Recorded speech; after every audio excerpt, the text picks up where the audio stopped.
প্রাণ হারানোর ভয় থেকে শুধু শেখ হাসিনা নন, তার মতো এমন অনেক রাজনৈতিক নেতারা জীবন সংকটে ভারতের কাছে আশ্রয় নিয়েছিলেন। ছাত্র জনতার গণ অভ্যুত্থানের মুখে গত 5 আগস্ট প্রধানমন্ত্রীর পদ ছেড়ে ভারতে পালিয়ে যায় শেখ হাসিনা। এর মধ্যে দিয়ে আওয়ামী লীগের প্রায় 16 বছরের শাসনের অবসান হয়।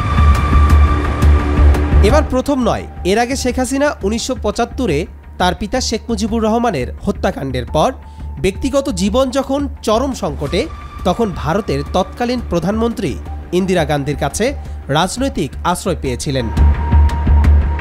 শেখ হাসিনার মতো 1959 সালের মার্চ মাসের শেষ দিনটিতে দালাই লামা ম্যাকমোহন লাইন অতিক্রম করে ভারতীয় প্রজাতন্ত্রের ভূখণ্ডে প্রবেশ করেন। তার আগে বেশ কয়েক বছর ধরে তিব্বতের এই ঈশ্বর রাজা লাসায় তার পোটালো প্যালেসের সিংহাসনে দিন কাটাচ্ছিলেন চরম অস্বস্তির মধ্যে, কারণ তিব্বতের ওপর চীনের কবজা ক্রমশ বেড়ে চলেছিল। সেই থেকে আজ 65 বছরেরও বেশি সময় ধরে দালাই লামা ভারতের রাজনৈতিক আশ্রয়ই রয়েছেন। 1992 সালে ইসলামী মুজাহিদিনরা কাবুল দখল করলে আফগানিস্তানের তৎকালীন প্রেসিডেন্ট মোহাম্মদ নাজিবুল্লাহ আহমদজাই প্রেসিডেন্ট পদে ইস্তফা দিয়ে ভারতের কাছে আশ্রয় চান। তা মঞ্জুরও হয় সঙ্গে সঙ্গেই। তবে 1992-তে ভারতে আসার চেষ্টায় এয়ারপোর্টে আসার পথেই আফগান নিরাপত্তারক্ষীরা নাজিবুল্লাহকে আটকে দেন।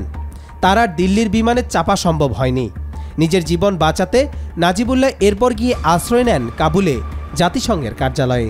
মালদ্বীপের সাবেক প্রেসিডেন্ট তথা রাজনৈতিক অ্যাক্টিভিস্ট নাশিদকে ভারত রাজনৈতিক আশ্রয় দিয়েছিল এক বিচিত্র পরিস্থিতিতে। 2012 সালে সে দেশে এক রাজনৈতিক সংকটের জেরে তাকে পদত্যাগ করতে হয়।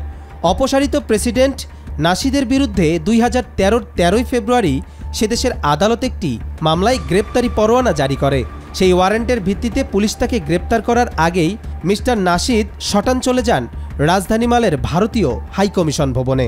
দিল্লির সঙ্গে পরিস্থিতি নিয়ে দ্রুত আলোচনা করার পর সাবেক প্রেসিডেন্ট নাশিদকে রাজনৈতিক আশ্রয় দেওয়ার বিষয়টি মঞ্জুর করেন মনমোহন সিং সরকার।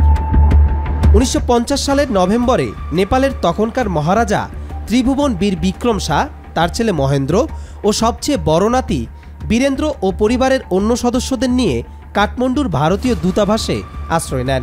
নেপালের রাজবংশের সঙ্গে রানাদের বহুদিন ধরে চলা সংঘাতের জেরেই একটা পর্যায়ে রাজা ত্রিভুবন ওই সিদ্ধান্ত নিয়েছিলেন।